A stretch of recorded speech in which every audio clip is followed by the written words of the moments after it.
কাজটা দেন হেলাতে এদিক দিয়ে আর কইবার আমার আজ সেটা বুঝবেন দাও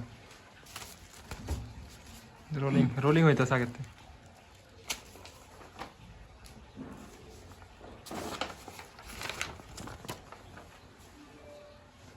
নেন। সবই তো ঠিক আছে। আচ্ছা, তুমি কল্পনা করো তুমি একটা ভবনের 20 তলায় আছো।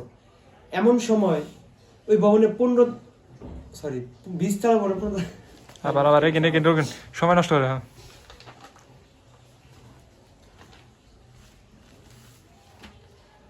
সবই তো ঠিক আছে। তোমাকে একটা ছোটখাটো প্রশ্ন করি। তুমি কল্পনা করো তুমি একটা 20 তলা ভবনের